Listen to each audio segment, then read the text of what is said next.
दोस्तों, कहानी में आज एक ऐसा मोड़ आने वाला है जिसका सबको काफी वक्त से इंतजार था। आखिरकार वो सच सामने आ जाता है जिसने नाहर और रूही की जिंदगी को कई महीनों तक मुश्किलात में डाले रखा। असल में सोनी के हाथ में वही कागज था जिसे वो काफी उर्से से छिपाकर बैठी हुई थी। ये कोई आम कागज नहीं था, बल्कि नाहर और रूही के तलाक के पेपर थे। चंद महीने पहले सोनी ने बड़ी चालाकी से नाहर से उन कागजात पर दस्तखत करवा लिए थे। इस वक्त नाहर को लगा था कि ये घर के किसी जरूरी काम के कागज हैं, मगर हकीकत कुछ और थी। आज सोनी बहुत परेशान थी।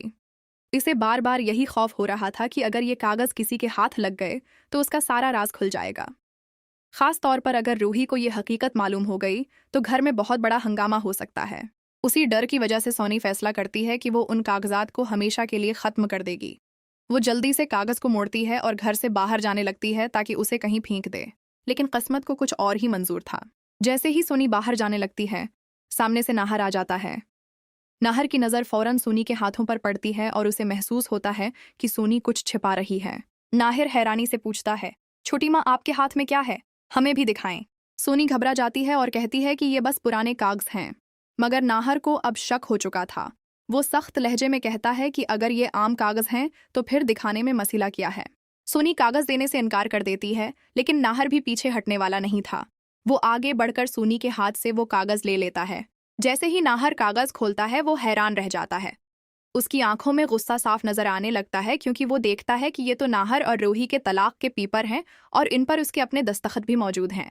नाहिर गुस्से में सोनी से पूछता है कि ये सब क्या है और ये कागज आपके पास कैसे आए। सोनी के पास इस सवाल का कोई जवाब नहीं होता। इसी दौरान रूही भी वहां आ जाती है। नाहर की हालत देखकर रूही समझ जाती है कि अब सच छिपाना मुमकिन नहीं। वो आहिस्ता आहिस्ता सारी हकीकत बता देती है कि किस तरह सोनी ने चालाकी से नाहर से दस्तखत करवाए थे और इसी साजिश की वजह से इन दोनों का रिश्ता टूट गया था। ये सब सुनकर नाहर को बहुत बड़ा सदमा लगता है। उसे एहसास होता है कि वो इतने दिनों से एक गलत फहमी का शिकार था। वो रूही का हाथ पकड़कर उससे माफी मांगता है और कहता है कि अब वो सब कुछ ठीक करेगा। उसके बाद दोनों मंदिर जाते हैं और खुदा के सामने एक नई शुरुआत करने का फैसला करते हैं। नाहर रूही की मांग में संदूर भरता है और दोनों एक बार फिर मियाँ बीवी बन जाते हैं। रतन को जब पता चलता है कि नाहर और रूही को अलग करने के पीछे सोनी की साजिश थी, तो वो बहुत गुस्से में आ जाते हैं। वो सोनी से कहते हैं कि उसने अपने ही घर को तोड़ने की कोशिश की है। सोनी अब मुकम्मल तौर पर टूट चुकी होती है। वो हाथ जोड़कर सबसे मुआफ़ी मांगती है और कहती है कि उससे बहुत बड़ी गलती हो गई। घर का माहौल बहुत जज्बाती हो जाता है। सबको एहसास होता है कि एक साजिश ने पूरे खानदान को कितना दुख दिया। आखिरकार सब फैसला करते हैं कि अब माजी की बातों को भुलाकर आगे बढ़ना चाहिए। नाहिर और रूही भी अहद करते हैं कि अब कोई भी उनके रिश्ते को दोबारा नहीं तोड़ सकेगा।